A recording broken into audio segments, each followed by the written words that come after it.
Hello दोस्तों, Vipin academy for success में आपका स्वागत है। आज का हम वीडियो लेकर आए हैं मेजरिंग इंस्ट्रूमेंट यानी मापी यंत्र। इसके पहले हमने बताया था आपको मेजरमेंट के बारे में, मेजरमेंट कितने तरह से लिया जाता है ना। तो आज हम मेजरिंग इंस्ट्रूमेंट के बारे में चलेंगे। मेजरिंग इंस्ट्रूमेंट क्या होता है?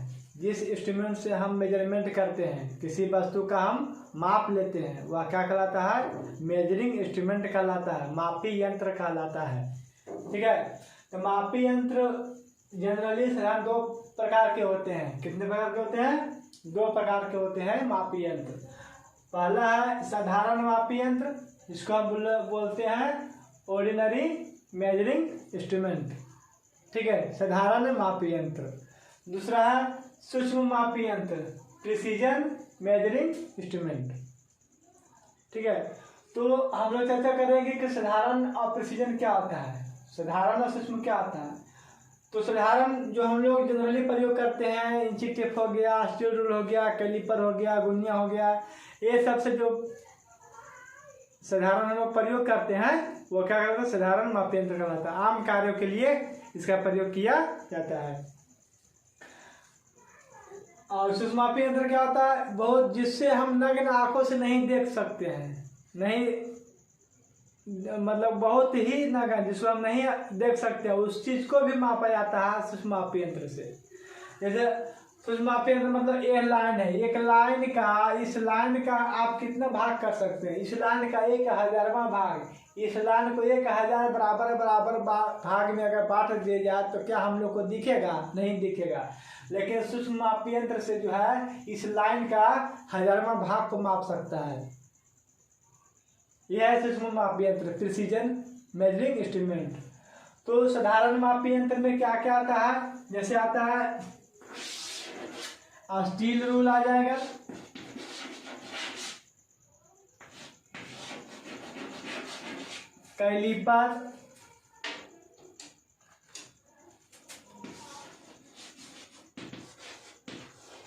Caliper, try square.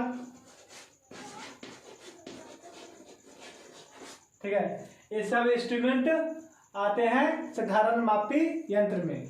तो साधारण मापी यंत्र में हम लोग जानते हैं कि साधारण मापी यंत्र भी दो तरह के यंत्र होता है। एक होता है प्रत्यक्ष मापी यंत्र, एक होता है अप्रत्यक्ष मापी यंत्र।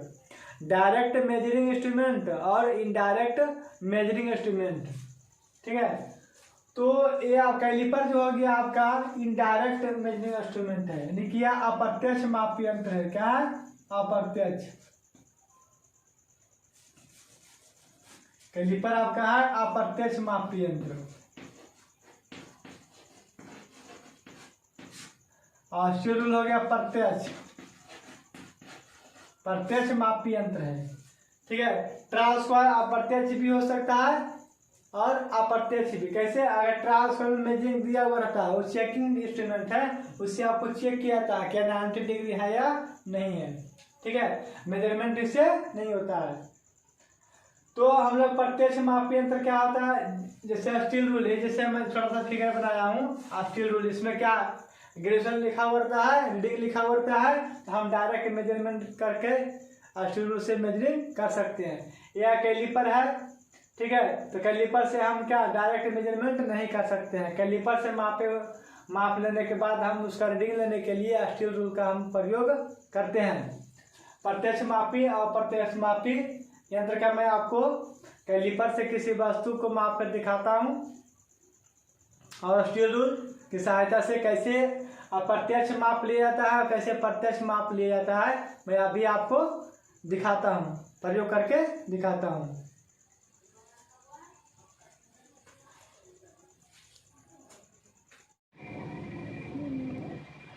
हम आपको दिखाने जा रहा हूं प्रत्यक्ष मापी यंत्र और अप्रत्यक्ष मापी यंत्र।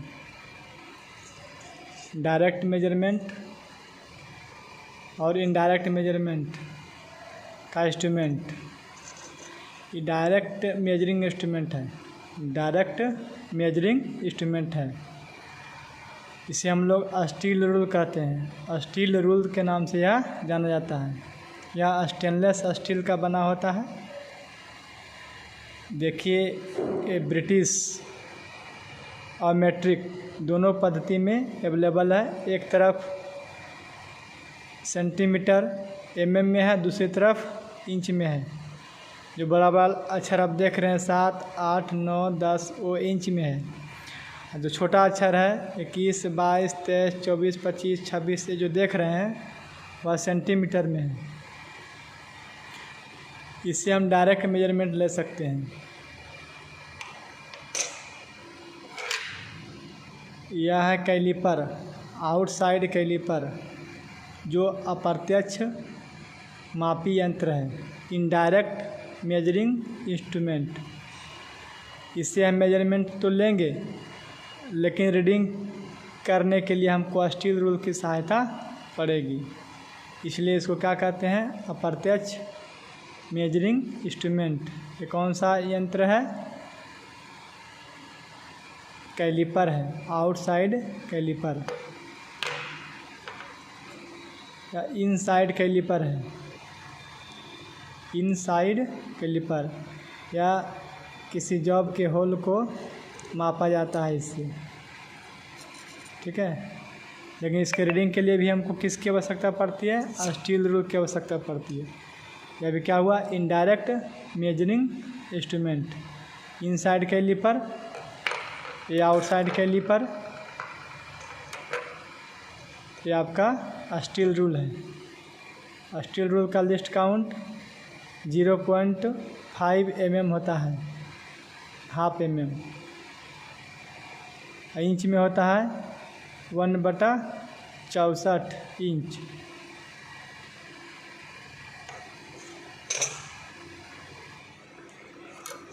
कैलिपर में स्प्रिंग ज्वाइंट कैलिपर है। स्प्रिंग ज्वाइंट इस स्क्रू से फैलेगा और जितना चाहिए हम क्या कर सकते, फैला सकते हैं, मोड़ सकते हैं। ऊपर स्प्रिंग लगा हुआ है, ये एडजस्टिंग स्क्रू है। ये उसको लेग बोला जाता है। ये लेग है, ये लेग है ये, और ये लेग हो गया। इसमें भी वही बात है, ये दोनों लेग है जो बाहर की तरफ मुड़ा हुआ है, जो होल को मापने में काम आता है। ये आउटसाइड कैलिपर बाहरी व्यास को मापने के लिए काम में आएगा। इसको और ढीला करेंगे।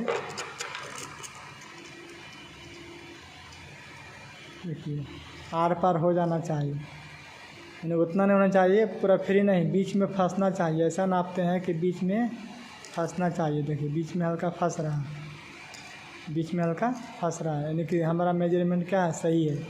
अब कितना व्यास इसका है, जो हम स्टील रूल की सहायता से मदद से हम लोग रीडिंग लेंगे इसका। तो स्टील रूल की सहायता से देखते हैं। ये तो 4.5 है, यानी कि 45 mm है। 4.5 सेंटीमीटर है, 45 mm है। इस तरह से हम लोग अप्रत्यक्ष माप यंत्र से मेजरमेंट करते हैं। तो आपने देखा कि किस तरह से हम कैलिपर से स्टील रूल से माप लेते हैं, किस तरह से अप्रत्यक्ष माप लिया जाता है, किस तरह से प्रत्यक्ष माप लिया जाता है। तो आज का वीडियो में इतना ही। उसके अगले वीडियो में हम जानेंगे कि स्टील रूल के बारे में जानेंगे कि स्टील रूल कितने प्रकार के होते हैं, कितने टाइप के स्टील रूल पाया जाता है, ठीक है। उसके बाद कैलिपर के बारे में जानेंगे कि कैलिपर कितने प्रकार के पाया जाता है, उसका उपयोग किस मेटल का बना हुआ होता है, कौन कौन सा उसका पार्ट्स होता है, ये सारा चीज मैं बताऊंगा। फिर ट्रांसफार के बारे में बताऊंगा, ट्रांसफार के पार्ट्स, ट्रांसफार कितने टाइप के होते हैं ये बताऊंगा। इसके बाद साधारण मापी यंत्र खत्म हो जाता है। उसके बाद हम लोग चलेंगे प्रिसीजन इंस्ट्रूमेंट में, सूक्ष्म मापी यंत्र। तो सूक्ष्म मापी यंत्र में जिसके आता है माइक्रोमीटर, वर्नियर कैलिपर, है ना, ये सब सूक्ष्म मापी यंत्र है जो 1 mm के हजारों भाग को भी क्या करता है? माप लेता है। उसके बारे में हम आगे पढ़ेंगे। आप को अगर फ्री में नॉलेज लेना है, टेक्निकल नॉलेज फ्री में चाहिए, तो मेरे चैनल को सब्सक्राइब कर दीजिए और शेयर करिए, ठीक है। मैं स्टार्ट किया हो तो शुरू से लास्ट तक मैं आपको पढ़ाऊंगा। पूरा फिटर ट्रेड, टर्नर मशीनी ट्रेड का पूरा थ्योरी मैं आपको फ्री में पढ़ाऊंगा। धन्यवाद।